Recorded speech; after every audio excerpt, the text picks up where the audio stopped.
Kalau yang mengandung melahirkan tanpa bapak, banyak. Tapi yang tidak pernah disentuh laki-laki manapun, cuman Maryam binti Imran. Adapun yang khusus, ini hanya akan dikerjakan oleh orang-orang yang memang cenderung ingin naik derajatnya di hadapan Allah Subhanahu wa taala. Saya tidak akan katakan golongan yang spesial, bukan. Saya ingin katakan Anda bisa termasuk dalam golongan ini. Jadi kalau disebutkan oleh para ulama golongan spesial, golongan khusus, itu bukan berarti ingin mengistimewakan yang khusus dan menafikan yang lain. Tapi cara memahaminya, hadirkan diri kita termasuk di bagian itu. Ini prinsip Quran. Buka Quran surah ketiga Ali Imran ayat 37. Paling kiri sebelah bawah. Saya beri contoh sebentar untuk memahami ini. Ya. Quran surah ketiga Ali Imran ayat 37. Baik, antum kenal Maryam? Oh, iya, kenal. Baik ya. Ah, ini Maryam. Bismillah. Maryam anak siapa? Maryam? Maryam binti Imran. Ingat, Maryam binti Imran. Namanya disebutkan jelas dalam Quran. Wa Maryam ibnata Imran. Dan Maryam anak perempuannya Imran.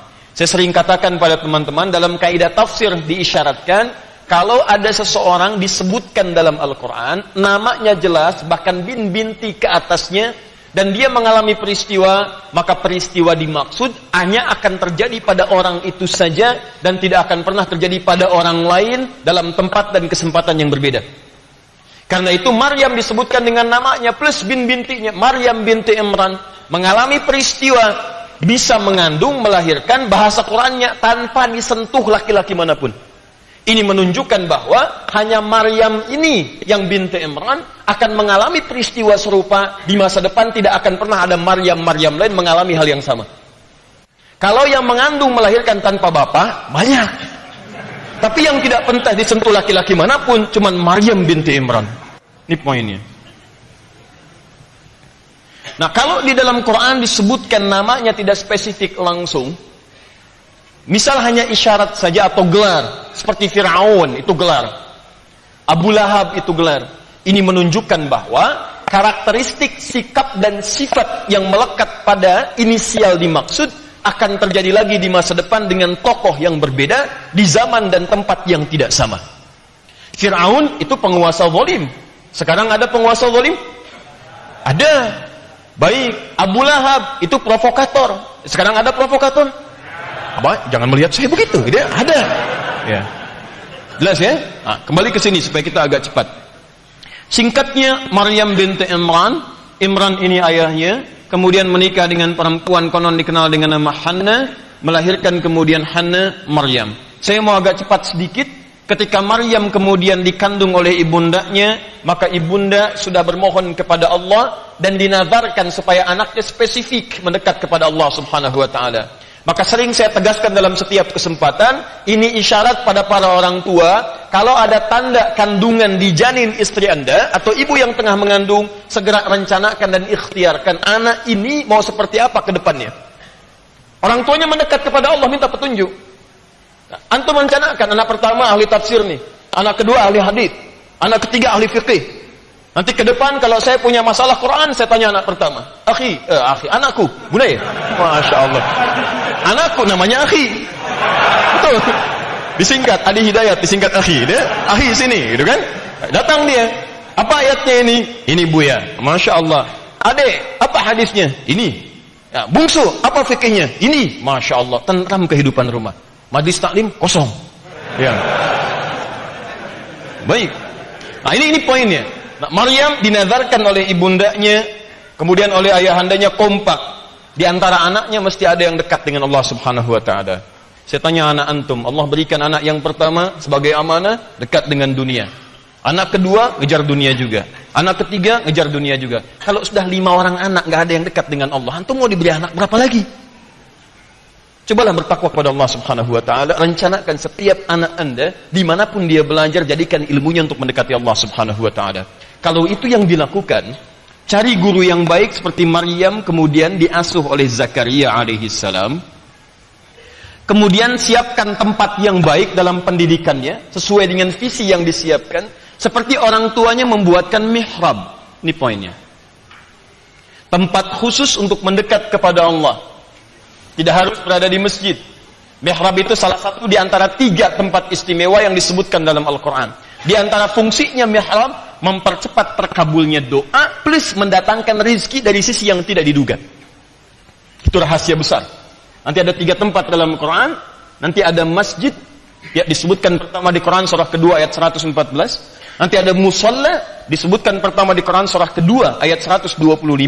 Kemudian yang ketiga ada mihrab. Ini yang pertama disebutkan di Quran surah ketiga Ali Imran ayat ke-37. Saya tidak mau berbincang tentang ini. Yang saya ingin bincangkan adalah, perhatikan kalimatnya. Setiap Nabi Zakaria mengantarkan kebutuhan Maryam yang sedang ibadah di mihrab, mendekat kepada Allah. Tiba-tiba apa yang terjadi? Semua yang dibutuhkan sudah ada di mihrabnya, bahkan sebelum Nabi Zakaria mengantarkannya. Perhatikan ayat ke-37-nya. Fataqabbalaha rabbuha biqabulin hasanin wa ambataha nabatan hasana wa kaffalaha Zakaria. Jika orang tua sudah berikhtiar dengan baik sejak di kandungan, doanya dimaksimalkan, dicari orang baik untuk mewujudkan visinya, dicarikan tempat terbaik untuk mendidiknya, maka Allah akan terima semua ikhtiar orang tua itu. Kalau Anda jadi orang tua yang dekat dengan Allah, Anda rencanakan anaknya, cari guru yang benar, cari tempat yang baik, sekolah yang mendekatkan dengan Allah, maka semua ikhtiar Anda akan diterima oleh Allah Subhanahu wa taala. Ketika diterima, wa ambataha nabatan hasana, maka Allah akan menjaga anak Anda sampai dia tumbuh mendekat kepada Allah Subhanahu wa taala. Anda bisa menjaganya di dalam rumah, tapi siapa yang memastikan anak Anda mendapatkan teman terbaik ketika di sekolahnya? Rizki yang halal, makanan yang benar ketika dia belajar. Karena tak jarang orang tua mendidik di rumah, tapi anak mendapat pengaruh yang tidak baik di luarnya. Maka teman-teman, nanti banyak kisah di Quran, di lain kesempatan saya akan kisahkan bagaimana kisah orang tua menitipkan anaknya kepada Allah, dan ketika direncanakan pembunuhan kepadanya, Allah lah yang menjaga sampai dia jadi orang besar di kemudian hari. Baik. Kembali ke sini.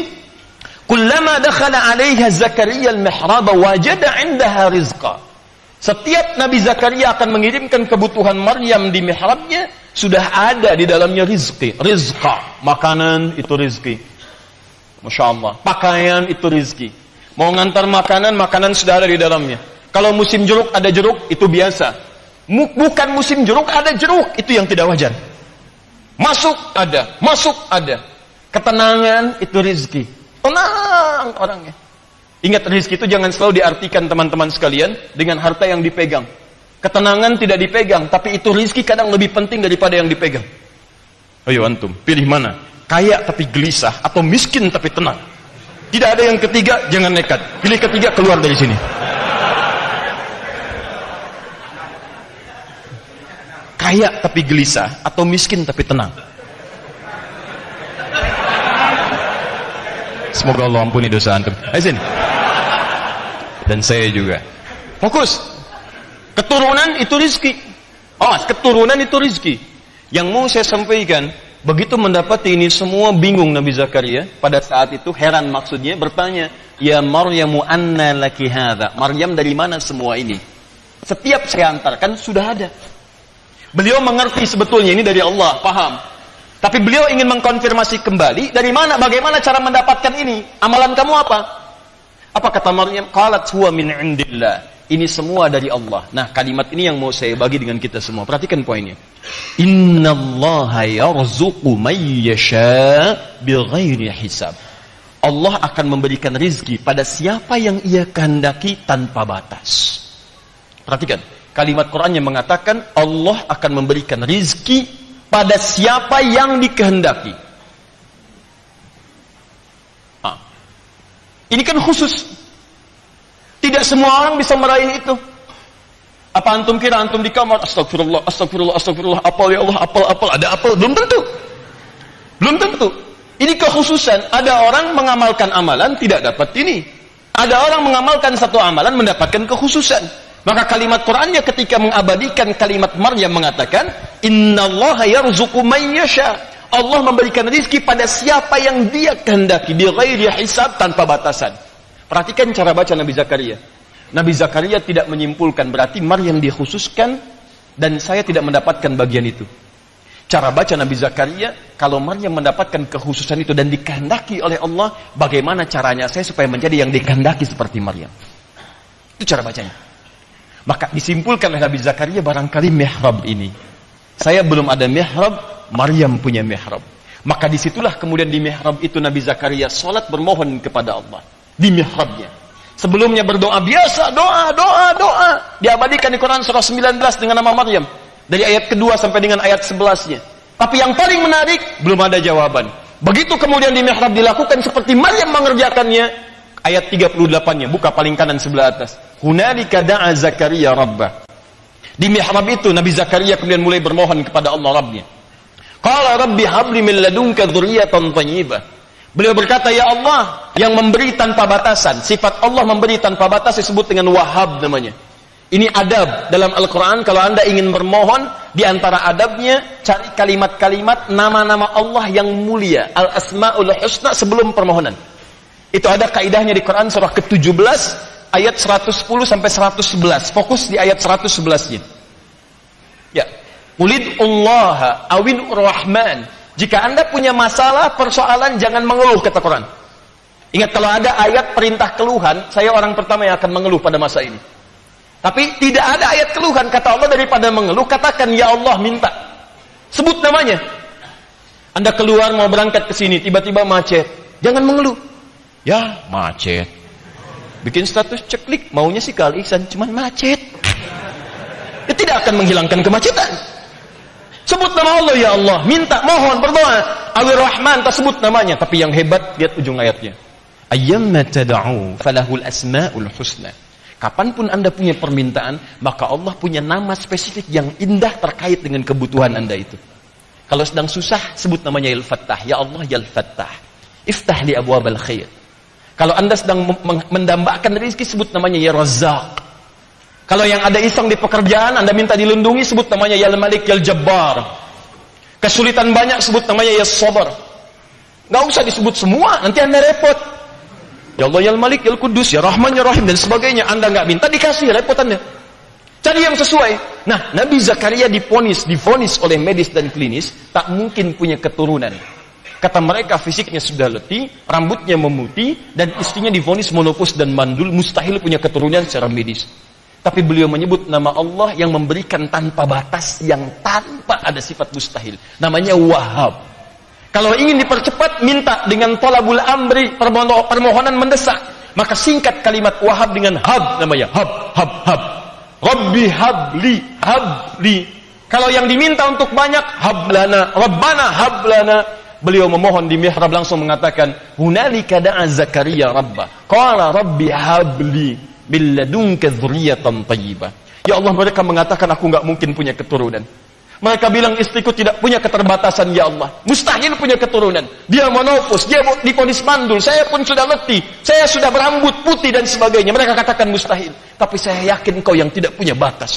Innaka sami'ud du'a. Mohon berikan darimu saja, ya Allah, bukan dari yang lain. Engkau pasti mendengar doa hamba. Kalau pada yang maha mendengar saya tidak mengabulkan, lantas kepada siapa lagi hamba mesti bermunajat? Nah, tahu apa yang terjadi? Begitu bermohon seperti itu, lihat ayat 39-nya, seketika langsung dikabulkan. Fanadatul malaikah, tanpa jeda, pakai fa, harfu atfin rabitin baina syai'aini bila hudud. Huruf fa, huruf menyambungkan dua peristiwa tanpa jeda. Peristiwa pertama berdoa, peristiwa kedua dikabulkan doanya. Antara berdoa dengan dikabulkan tidak ada jeda. Jadi begitu selesai berdoa, seketika dikabulkan. Fanadatul malaikatu wa huwa qa'imun yusalli fil mihrab. Tiba-tiba dikabulkan doanya seketika, sedangkan beliau baru selesai berdiri. Berdoa, belum selesai doanya, belum selesai salatnya.